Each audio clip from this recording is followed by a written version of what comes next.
Je me tourne maintenant vers l'abbé Pagès. Bonjour Monsieur l'abbé. Bonjour Guillaume. Merci beaucoup d'avoir accepté notre invitation.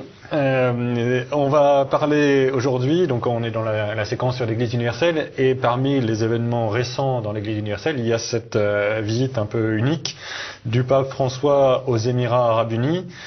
Visite qui, de mon point de vue, est un peu ambivalente. C'est-à-dire que d'un côté, on peut espérer que la situation des chrétiens en terre d'islam s'améliore, les Émirats arabes unis pouvant être une voie, il y a la possibilité d'avoir un culte chrétien dans les Émirats arabes unis.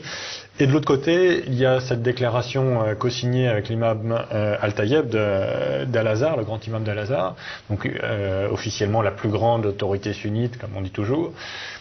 Et texte qui est un peu troublant quand même, il faut dire les choses comme elles sont. Et donc voilà, je voulais qu'on parle un peu des deux aspects. Peut-être d'abord l'aspect troublant. Donc il y a cet aspect, Monsieur l'abbé, qui moi m'a sauté au visage sur le pluralisme de droit, hein, que Dieu a créé des fausses religions, hein, si je comprends bien. Tout à fait. Et comment vous interprétez ça? Alors il faut savoir que cette doctrine appartient au Coran.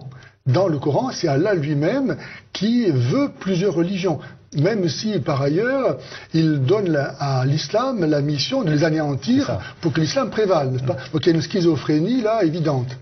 Mais ce qui m'interroge dans cette déclaration, c'est qu'elle a été signée à l'issue d'une rencontre de 400 délégués de différentes religions du monde qui étaient présents à Abu Dhabi, et que seulement l'Église catholique a été invitée à signer ce texte avec le grand imam.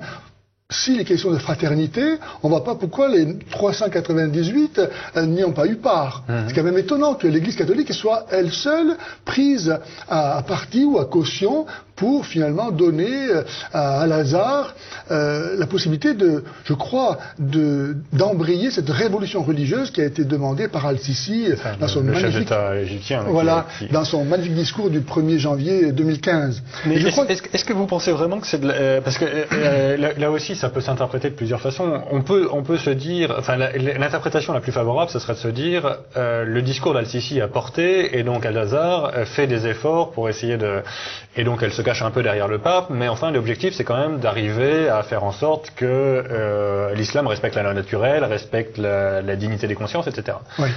Mais il y a aussi une autre interprétation qui consiste à dire on fait endosser au pape la taquilla coranique, quoi. On ne comprend pas pourquoi le pape devrait signer telle déclaration.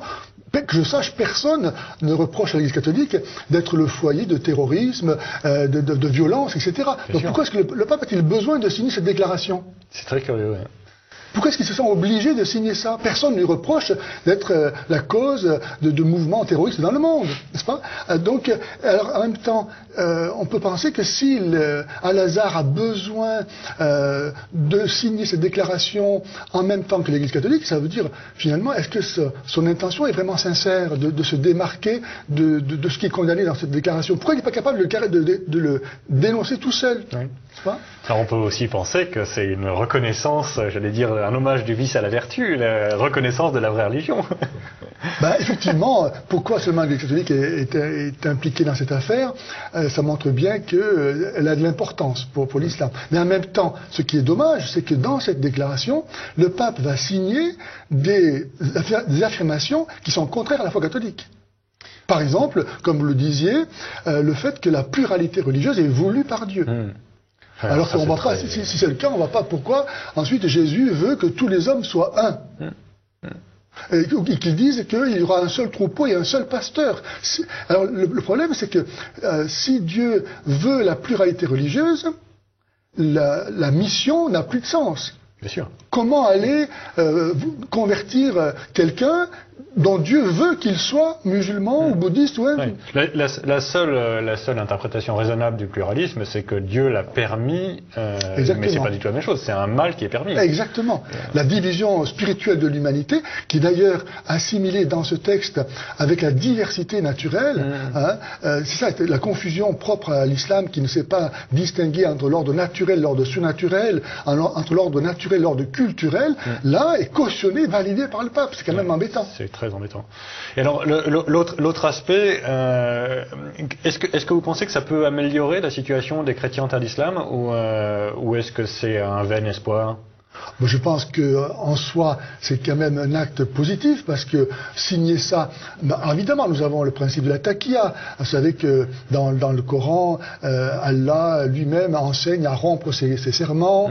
Il est appelé le plus grand de tous les rusés. Donc tout est possible. Ceci dit, à la face du monde, l'islam reconnaît que les exactions qui sont faites au nom de l'islam proviennent de mauvaises interprétations.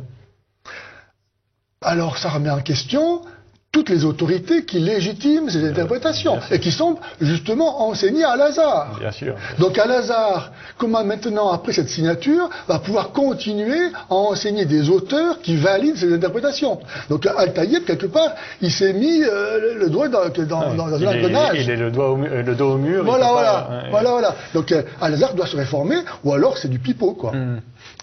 Et de votre point de vue, c'est parce que encore une fois, on peut espérer que ça soit une réponse au discours d'Al-Sisi et qu'il y ait une vraie volonté de réforme. Je crois. Je pense pas qu'Al-Tayyib de lui-même aurait organisé ça, parce qu'encore une fois, ces interprétations sont enseignées à Al-Azhar. Bien sûr. Donc, si vraiment il était nécessaire, il commencerait par les enlever tout seul. Il n'y a pas besoin de l'Église pour ça. Et puis Al-Tayyib lui-même, il y a pas si longtemps que ça, il y a 3 ou 4 ans, Al-Tayyib soutenait des interprétations ultra radicales, y compris sur la peine de mort pour les apostats et ce genre de choses. Et il n'a pas condamné, en tout cas, Daesh comme n'étant pas musulman. Évidemment, il a pu condamner leurs exactions, mais il n'a jamais dit qu'ils n'étaient pas musulmans.